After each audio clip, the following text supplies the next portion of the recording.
জনজাতীয় খাদ্য সম্ভাৰে মোক সদায় আকৰ্ষিত কৰে। প্ৰাকৃতিক উপাদানেৰে ভৰপূৰ তেওঁলোকৰ কম মছলাযুক্ত উহোৱা খাদ্যসমূহৰ মই এজন আজন্ম প্ৰেমিক।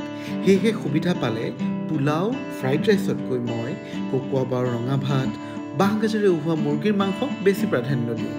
আজি মই আহিছোঁ গুৱাহাটীৰ VIP ৰোডত থকা ইউগ নামৰ এখন মিচিং ৰেষ্টুৰেণ্টলৈ। এই ইউগৰ অৰ্থ হৈছে খৰিচা। আজি বলকচোন মোৰ লগত তেতিয়াহ'লে এই ইউগ ৰেষ্টুৰেণ্টত এসাঁজ মিচিং খাদ্যৰ সোৱাদ লওঁ।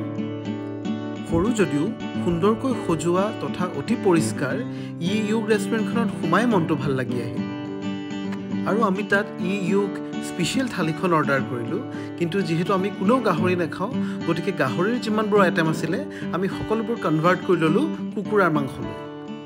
আৰু এয়াই প্ৰথমে কচু থুৰৰ আঞ্জা, জলকীয়াৰ এটা আচাৰ, ইয়াত মাটি দাইল দি আছিলে, মই শেষ কৰিলোঁ। এয়া আছিলে খাৰৰ পিছত এয়া পায়সৰ পিছত এয়া আছিলে কল পচলা, তাৰপিছত এটা চব্জি দিছিলে য'ত আলু পটল আৰু এয়া আছিল আলু ভাজি, আৰু এয়া আছিলে আমাৰ নৰ্মেল দাইল। এইটো আছিল বাঁহগাজৰ সৈতে আলু পিটিকা, আৰু এয়া হৈছে পিটাং ৱিং অৰ্থাৎ পিঠাগুড়িৰ সৈতে কুকুৰাৰ মাংস। আৰু আপোনালোকে দেখা পাইছে দেউতাৰ সন্মুখৰ থালখনত সৰু সৰু মাছৰ ভজাও আছে। গতিকে বলক খাই লওঁ।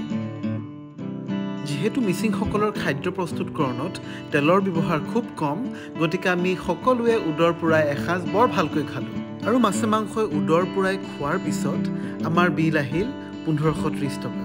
অলপ বেছি যদিও দিব পাৰি, নহয় জানো? শেষত এখন তামোলেৰে মুখ শুৱনি কৰি আমি ওলাই আহিলোঁ। আপুনিও যদি বিচাৰে মিচিং থালিৰ সোৱাদ ল'বলৈ, ঠিকনাটো দিলোঁ। আজিলৈ আহোঁ, ধন্যবাদ।